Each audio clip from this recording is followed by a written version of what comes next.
Величественные горы, реки, водопады, цветущие сады. С каждым днем Ткварчал все преображается, а людей здесь становится все больше. Теперь, кстати, здесь вас встречает вот такой вот джигит Ткварчелис. А это значит, что здесь всегда рады гостям.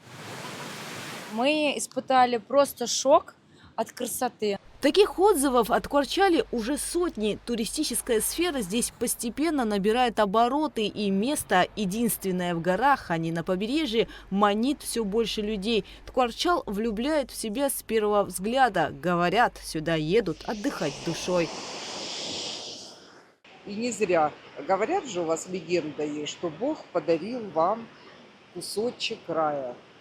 И это так. И в этот рай хочется вернуться. Ткварчал кто посоветовал? Я очень часто в Абхазии, а здесь первый раз. Ну и мне посоветовали в поезде.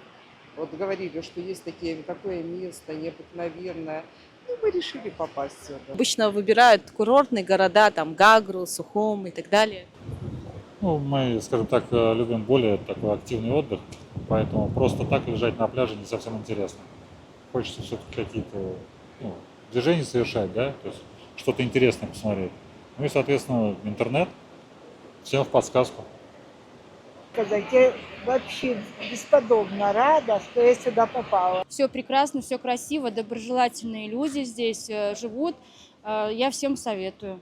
Едут сюда с семьями, приезжают на выходные, а кто-то даже делает предложение руки и сердца под водопадом или у подножья цветущих гор. Гостеприимные люди, красивая природа, все отлично. А это еще одна достопримечательность, за которой сюда едут туристы и местные жители. Небесно-голубые гортензии. Благодаря уникальному составу почвы они приобретают необычный неоновый цвет. По дороге напоминают и о советском прошлом, некогда промышленного Ткварчала. В здании бывшего универмага в поселке Джантуха местные жители открыли музей шахтера. Люди сами собирали экспонаты. В заброшенных квартирах нашли альбомы, сервизы, шахтерские каски и снаряжение. Раньше в Джантухе жили около 4000 семей, сегодня лишь 10. Но те, кто остался, бережно хранят память о городе и стараются привлечь туристов. Сюда ехали специально, насмотрелись кучу видеороликов в Ютубе, в Инстаграме о Ткварчале, о Кармаре. На самом деле это никакой не город-призрак, но своя какая-то атмосфера есть, и она очаровывает. И действительно, Кармара никакой не город-призрак. Начало июня, и по кармарским дорогам активно движутся машины. Главный транспорт здесь открытые УАЗы, которые доставляют гостей к достопримечательностям. Довозят их асы-водители, умело лавирующие между горами и бурными реками. Каждым годом людей добавляется меньше, больше.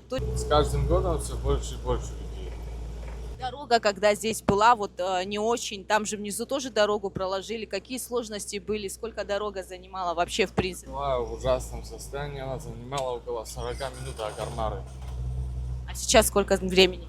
Сейчас 10-15 минут, не больше. Ты здесь родился, здесь живешь, да? Родился здесь, живу, да.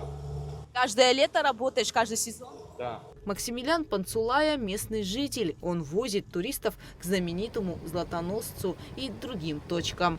Неподалеку от водопадов можно подкрепиться и попробовать национальную кухню. Все точки по инициативе местных. Они решили не уезжать, а возрождать свой город.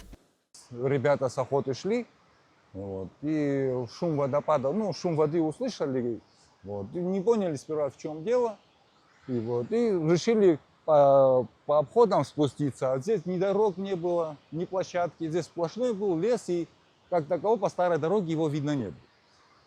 И ребята просто так поверху прошлись, увидели водопады, и решили создавать что-то такое интересное, хотя направление уже великана Ирины и Святого уже было. И как раз на третий год процесса их работы мы тоже решили подключиться, добавить, чтобы Восточная Абхазия более развивалась. Просто и хочется, чтобы и люди приехали, и тоже и остались здесь жить. И в этом тоже ничего нету такого. Просто Будет работа, приедут, и все будет налаживаться. Туристы идут к знаменитым водопадам Великан, Гирина, Святой и другим. Путь к ним непростой, но необычайно красивый. Горные тропы, шум рек, цветущие склоны. Местные стараются сделать все для комфорта, облагораживают тропы, ставят указатели и организуют места для отдыха. А куда уезжать? Это же наш уголок, и потом привыкаешь. Есть у нас мудрая пословица такая: кто с Галицки выпил воду, то всегда будет стремиться прийти к ней, выпить опять же эту воду. Вот. Это наша мудрая река, самая большая река, то, что проходит вдоль центральной дороги. И, судя по отзывам, Ткварчал уже становится точкой притяжения. Места оживают, местные люди находят работу, а гости уезжают с ощущением открытия. Гугу Цевардания, Константин Парулуа, Абхазское телевидение.